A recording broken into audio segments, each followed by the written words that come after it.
Pakinig niyo yung crack, crack, crack, crack. Wow.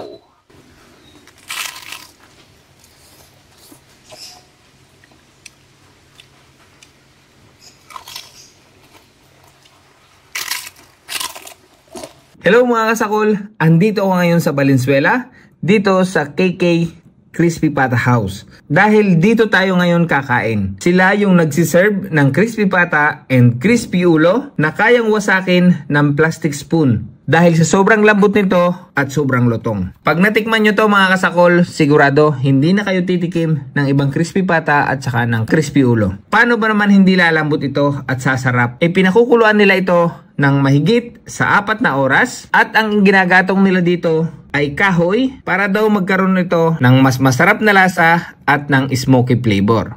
Ultimong yung pagpiprito nila mga kasakol, kahoy pa rin ang ginagamit nila. At dito sa KK Crispy Pata, iniingatan talaga nila na masira yung balat. Binabalot nila ito ng katsa para hindi daw magkalasog-lasog yung ulo at saka yung pata. Dahil nga sa tagal ng pagpapakulo nila, may tendency na masira ito. Pero para maprotektahan, binalot nila ng katsa.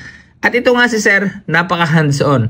Hanggang ngayon, nandito pa rin siya nakabantay at tumutulong sa mga tauhan niya. Located sila sa 257 Llano Road, Hulo Street, Bignay, Valenzuela City. Kung gusto nyo pong umorder, pwede po kayong mag-PM sa kanilang FB page na nakikita nyo sa screen or tumawag po kayo sa number na nasa screen. Pwede rin po kayong mag-order sa GrabFood para hindi na kayo maabala at i-deliver na sa inyo. Pero kung sa FB page po kayo mag-order, i-deliver din naman po nila yan sa inyo through Lalamove. Bukod sa masarap na crispy pata at crispy ulo, meron pa silang ibang sineserve dito. Gaya ng ibang rice meals nila dito, meron silang baksilog, crispy ulo rice, tapsilog, chicken pops, Hungarian. Pinagmamalaki din nila yung kanilang siomai at saka yung kanila po pala ditong fried itik. Ayan, meron na din po sila niyan. Kaya mga kasakol, pag nagawi kayo ng Valenzuela or malapit lang kayo dito sa Valenzuela o narito kayo mismo sa Valenzuela mga kasakol, huwag ninyong palampasin itong KK Crispy Pata. Guarantee ko po sa inyo, masasarapan kayo dito. Kaya ano pang hinihintay ninyo? Tara, simulan natin ang sakulan. Ako po si Paulo Antonio, co-owner ng KK Crispy Pata House. Sa mga gustong sumubok, magnegosyo, parang lalo na sa mga couples, siguro kailangan nyo ng magandang communication sa pagdidesisyon sa mga itatayo nyo negosyo, tsaka yung mga decisions para sa business. Yun, kailangan lang nagkakasundo kayo para mas maganda yung maging takbo ng magiging negosyo nyo. Nung pandemic po, doon po kami nagsimula talaga eh. Parang doon po parang naging effective kasi po 'di ba bawal po lumabas. So malakas po nung mga panahon na yun is yung mga food delivery. So parang doon po tayo nakilala kasi parang kinuha rin namin yung chance na yun para magpakilala po. So yun, buti po awa po ni Lord na ano naman po, nakilala din naman po, dumami rin po yung customers. Balita ko sir, napakalambot at napakalutong ng inyong crispy pata. Tunay? Opo, sobrang lambot po. Pinapakuluan po ng 4 hanggang 5 oras po. Nakita ko sir, binabalot siya katsa. Bakit? Kasi po kapag sobrang lambot na po, medyo mahirap na rin pong hanguin. Kaya kapag naakatsa po, buo pa rin po namin siya nahango. Nakakatulong po siya para hindi maglasog-lasog yung karne. So mga kasakol, nandito nga tayo sa KK Crispy Pata dito sa Valenzuela. At titikman na po natin itong kanilang pinagmamalaki dito ang crispy pata. Meron din sila ngayong fried itik. Meron din po silang siomai at saka yung sisig and yung kanila ditong crispy ulo. Ito pong kanilang crispy ulo dito, kahit po plastic na kutsara, kayang-kaya po siyang tusukin yung ulo. Try ho natin. Ayan nyo pakinggan nyo. Oh.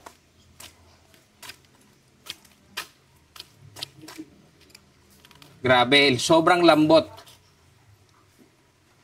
Yan, kita nyo mainit pa. Kayang-kaya siyang wasakin ng plastic na spoon. Try din po natin yung crispy pata kung ganun din. Oh, grabe oh, lusot. Ang lambot din po. Yan oh. Pero bago po tayo magsimula ng sakulan, magdasal po muna tayo. Bless us, O Lord, in this day gift we are about to receive from thy bounty through Christ our Lord. Amen. Ano pang hinihintay natin?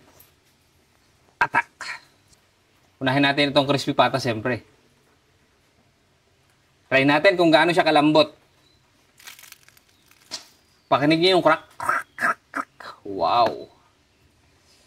Unang kagat para sa inyo mga kasakol.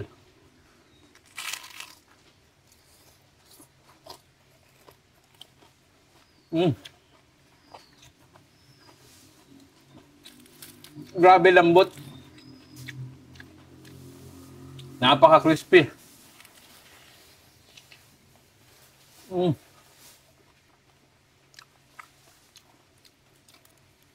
Malasa.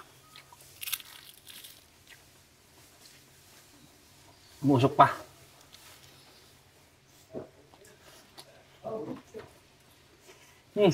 Oh, grabe.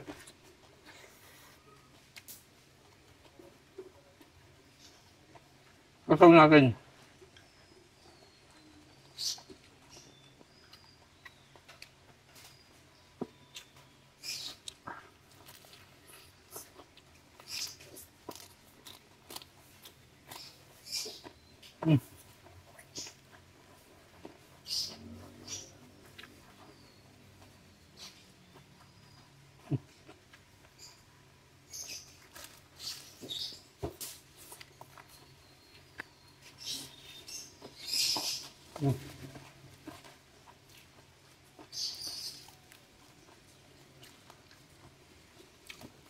Super yung sarap crispy pata nila. Napakalambot. Nadudurog na yung laman. Ano? Sasaw natin.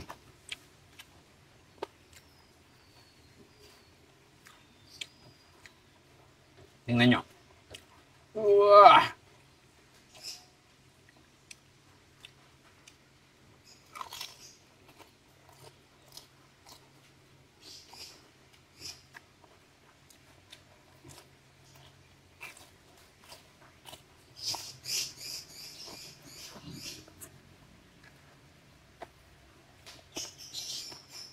Mapapakanin ka sa sarap.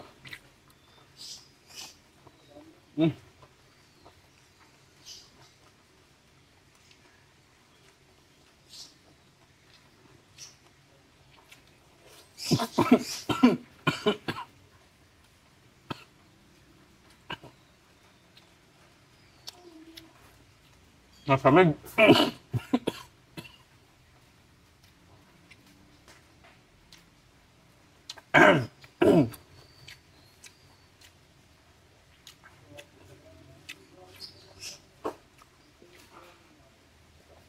Nasamit ako dun mga kasola.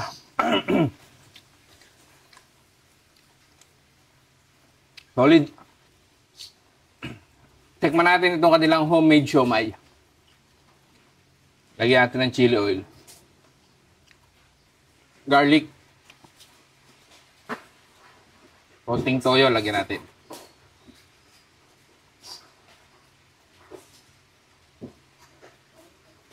May piga na po itong kalamansi. Yun o.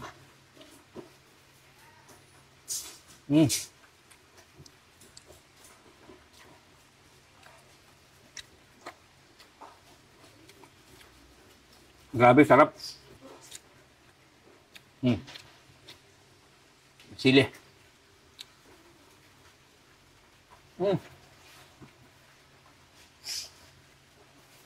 Dito naman tayo sa crispy ulo.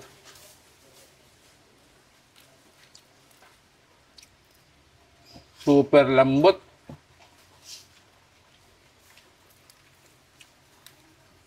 Tainga.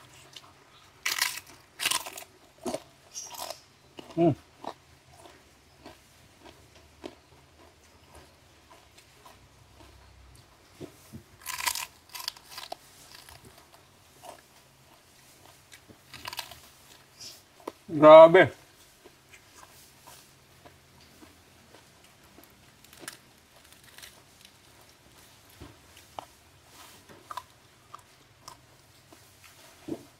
Super lambot.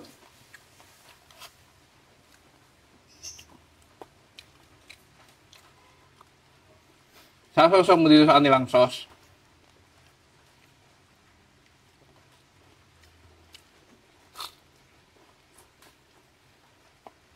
Mm.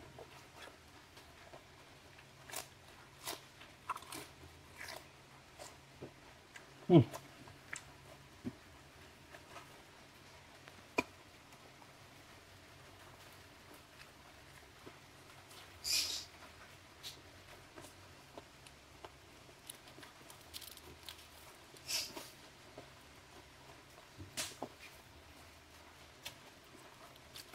Bumibitaw na yung laman ng ulo.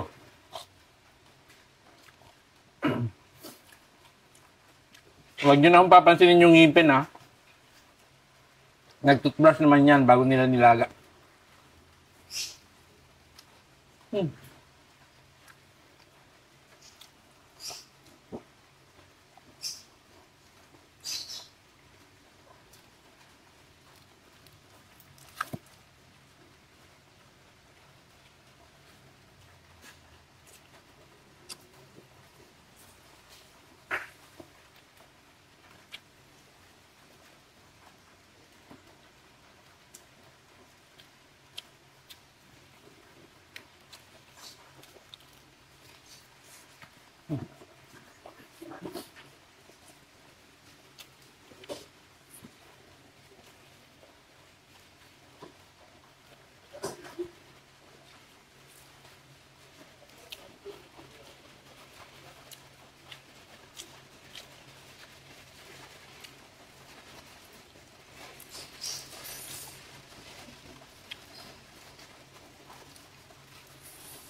Napakasarap nitong crispy ulo nila.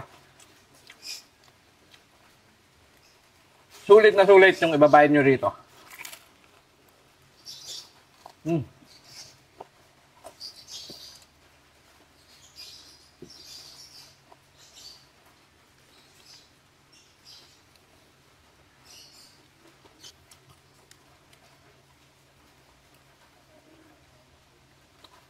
Hindi lang mataba yung ulo, malaman din. Oh.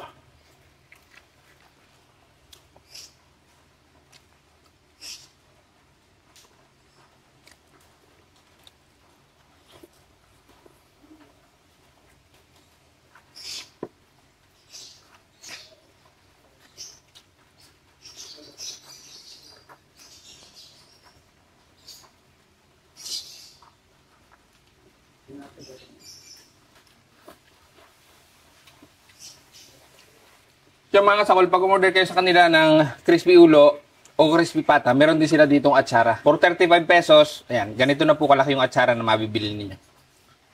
Alis muna tayo ng umay.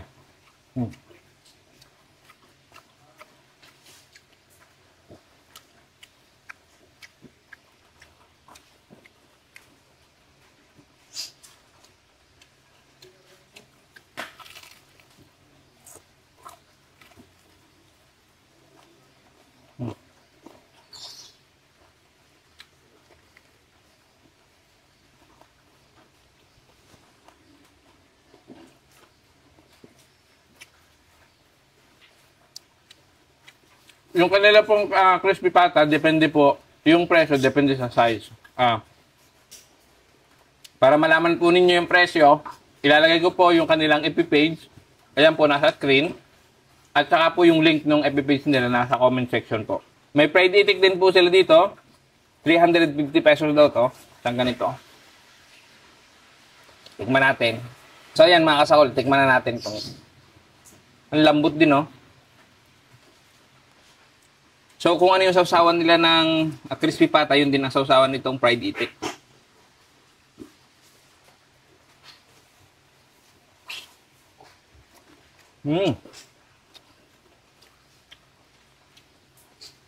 Yummy.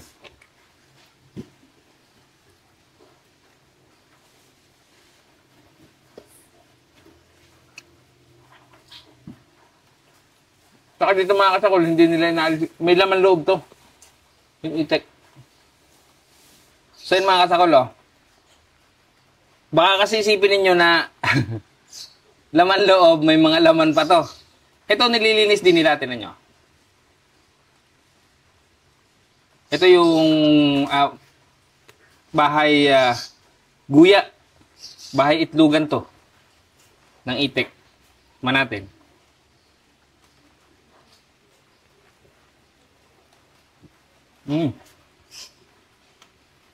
Dami sa mga laman-laman.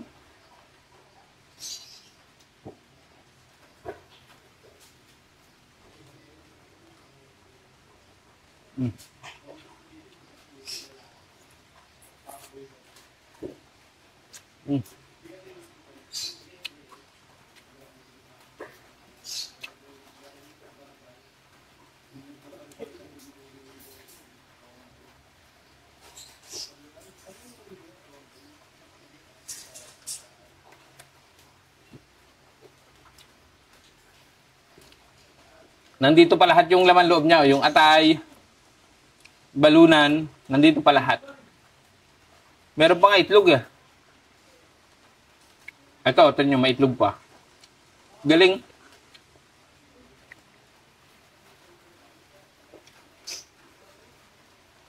Nga, tikman natin yung sisig.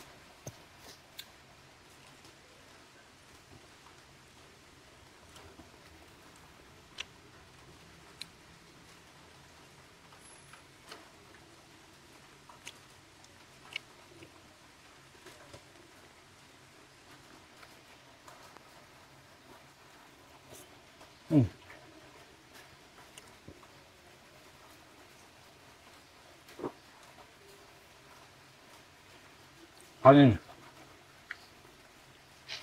Sarap.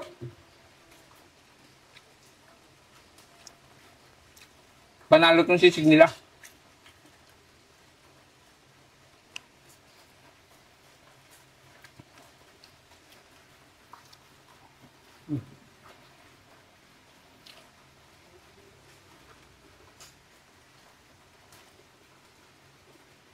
Sa mga kasakol natin dyan, nagdi-deliver po sila through Lalamove or sa GrabFood po, pwede kayong umorder.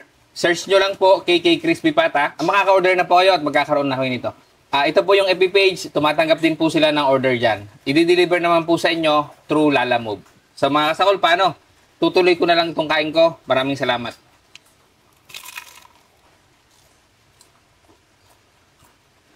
Grabe lutong. Tsaka yung crispy pata, pag po yan ay matigas, hindi nyo mabibiyak yung pinakapaa niyan.